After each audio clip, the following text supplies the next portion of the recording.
most fabulous woman, my sister. I'm so excited to be doing this segment with her. As you can see behind her, although she doesn't want to talk too much about it, she has won several Emmys, Peabody Awards. She's just a tremendous woman, professional, and she's here to talk to us today. Today, Lizzie, I didn't even know Lizzie had this segment until she told me today. Although they know me as Lizzie, but she's calling me Lizzie. Okay. Lizzie. She wanted for me to talk to you guys about what it means to be a professional and a working mom. For a long time, I've been... Tell them what you do for a living. I am Senior Vice President of Univision Network News. I have many of the network news shows under my wing. So it is a pretty stressful job, but I've been doing news for about 25 years. And I have been living with guilt probably for the last 20 because my daughter's gonna be 20 years old and she's away at college. Lizzie wanted me to talk to you guys about what it means to be a working mom. I can just have a few examples. For instance, I miss Stephanie, that's my daughter, entire first month of kindergarten because I was in Katrina, field producing the Hurricane Katrina. Do I feel bad about it? To this day, I feel horrible. I wasn't there for her first day. I don't know what it's like. I miss that. I only have one child. I don't get to do a do-over. Another thing that I'm still feeling guilty about, when she was like 12, I missed her 12th birthday. I was chasing a prostitute. A prostitute, that's what it was. It was when the prostitute that had slept with a Secret Service agent was in Spain, and I had to go to get the interview with her, the exclusive interview I got. What I missed was my daughter's 12th birthday. Another thing I will never get back. So when you ask me about guilt, I feel guilty all the time. And she's away in college and she's a wonderful kid in the dean's list. On the dean's list, and could not be prouder of her. And all these awards mean nothing to me. When she was about 14, she came home and she brought me this. It says, World's Best Mother. And this is more important than any other award I could ever have, because if I fail as a mom, I fail at everything.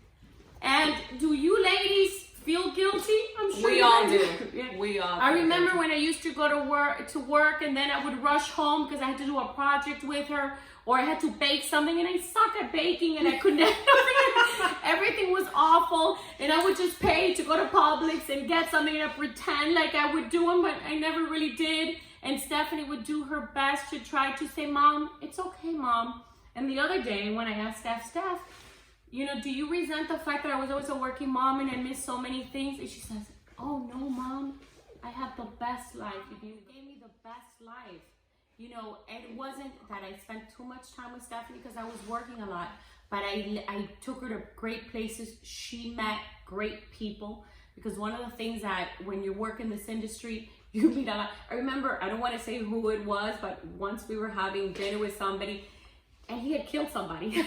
He was in the headline, and Stephanie was like maybe 10 and said, Mom, what did he do? And I didn't know how to tell her. I had run to try to get this guy to secure an interview, and he had killed somebody. And Stephanie's like, you know, but what did he do? Oh, Steph, don't worry about it. It's not important. And that guy would later, you know, make headlines. I don't want to know what I don't want to say what he said. We can't give those details out. But like that, Stephanie had maybe an unusual life. I want to think that I had gave her the best life possible. And I think I did. Remember I told you a little while ago that I don't have an identity without Stephanie. When I'm at work, I know who I am at work. I know my profession. When I come home now, because she's in college, I find myself thinking, what am I going to do now? I don't have to take her anywhere. I don't have to see what grades she's getting. You know, what are you doing? What are you up to? And it's like, I'm lost. This is a new me. It's a lost new chapter in your life. I'm trying to fight. The guilt is still there. I'm always gonna carry. But okay, so what advice would you give to new moms about guilt and how to deal with that? That it's okay. I think it's okay to be guilty, to feel guilty. I think that if you don't feel guilty, maybe you don't feel like you're a good enough mom. I remember one time I took Stephanie to school on a day off. She kept saying, Mom, today there's no school. I'm like, Stephanie, don't lie to me. Of course there's school. When I got to school, the school was empty. And I felt terrible. But I always felt I was 2 steps behind, and I was always lost. And you know, and she would tell me when she was little, Mommy, do you have baking news today? That's what we heard you say, breaking news. because she knew if I had faking news, I was gonna miss something. But you know what? I was there, I think, for a lot of other things, and I try to do the best I can. And to any mom out there, I would just tell them that do the best you can. That's all they can expect us to do. And tell them every day that you love them. And it's okay to mess up, all right? It's okay to, not bake cookies. You don't have to be the perfect baker. And obviously, you did the best you could, because did. this is world's best mother. And she's in the dean's list, which I'm very proud of her. Aww. Yes. All right, guys, you heard it from a mother, a professional. She's a badass boss mom, and there you go. That's how you deal with. I love Lisa's. What do you call this? Lisa's corner. No, Monday motivation. Monday motivation. Love you, sis. That's it.